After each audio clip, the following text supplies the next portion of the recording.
Guys ഇന്നത്തെ യാത്ര നമ്മളെ ദേപുട്ടിലേക്കാണ്. ദേപുട്ടിനെ കുറിച്ചാണ്ട് നിങ്ങളോട് പറയണ്ടല്ലോ, നമ്മളെ ദിലീപേട്ടന്റെ ദേപുട്ട്. പുട്ട് എന്ന് പറഞ്ഞാൽ പലവിധ പുട്ടുകൾ. പുട്ടിന്റെ വരെ ഒരു വന്ന വെയ്യുണ്ട്. ചരിത്രം വായിച്ചിട്ട് ഓന്റെ കണ്ണ് വരെ തള്ളി. ഇത്രയും വെറൈറ്റി പുട്ടുണ്ട് എന്ന് ഇവിടെ വന്നിട്ടാണ് ഓർക്ക് മനസ്സിലായത്. എന്നാ പിന്നെ ഓനോട് ചോദിച്ചോ. ഇന്നാ പിന്നെ ഒന്നും നോക്കില്ല, റോസ്റ്റഡ് ബനാന പുട്ടിന്റെ ഓർഡർ.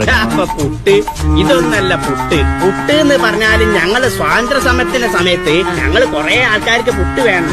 അപ്പൊ ഈ ചെറിയ കുറ്റിയിലൊന്നും പുട്ടുണ്ടാക്കിയാ തരില്ല. അപ്പൊ ഈ വലിയ പൈപ്പിലേക്ക് JCB കൊണ്ട് ഇങ്ങനെ പുട്ടുപൊടി ഇങ്ങനെ. ഇതൊക്കെ കണ്ട് നോക്കി നിൽക്കാൻ കഴിയൂലെന്ന് ഓനും. എന്നാ പിന്നെ അറ്റാക്കിങ് കണ്ട് തുടങ്ങാന്ന് ഞാനും. കണാരട്ടം പറഞ്ഞ പോലെ ഇതപ്പൊ പുട്ട് എന്നതായിരിക്കും നിങ്ങൾ വിചാരിക്കണ്ടാവല്ലേ. കണ്ടില്ലങ്ങള് പുട്ടും പായും പപ്പടും, അതിലേക്ക് നല്ല ബീഫ് ഫ്രൈ. ഇല്ലാത്തൊരു കോമ്പി തന്നെ അല്ലേ. ബീഫ് കണ്ടില്ല നല്ല ജ്യൂസി ആയിട്ട്.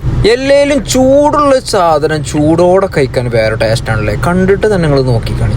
ഇച്ചിരി പുട്ടും അതേപോലെ അതിലേക്ക് അല്പം ബീഫും അതിലേക്ക് ആ പപ്പടം കൂടെ ചേർത്ത് ഒരു പിടുത്താണ്ട് പിടിച്ചാണ്ടല്ലോ. സത്യം പറഞ്ഞ സൗദി വന്നിട്ട് ആദ്യമായിട്ടാണ് ഒരു പുട്ടടിക്കണത്. അതായോക്കിയപ്പോ ഇങ്ങനെ എന്താ ടേസ്റ്റ് മച്ചാനെ. ഫുഡിന്റെ കാര്യത്തിൽ സ്റ്റാൻഡേർഡ് കാട്ടി നിന്ന ഒരു കാര്യം ഉണ്ടാവില്ല കേട്ടോ. പപ്പടം അതേപോലെ പിടിച്ചിട്ടേ അതിലേക്ക് അല്പം ബീഫും ആ പുട്ടും കൂടി ഒന്ന് മിക്സ് ആക്കിയിട്ട് ഒരു തട്ടാണ്ട് തട്ടുക. ടേസ്റ്റ് ഉള്ള സാധനം ടേസ്റ്റോടെ വായിലെത്തുമ്പോ അത് ഭയങ്കര ടേസ്റ്റ്. അപ്പൊ സൗദി ഉള്ളവരാണെങ്കിൽ ഒന്നങ്ങ് ട്രൈ ചെയ്ത് നോക്കിയോളി. ഒന്നും നോക്കണ്ട, വൈബ് പുട്ടാണ്ട് ആക്കി കളി.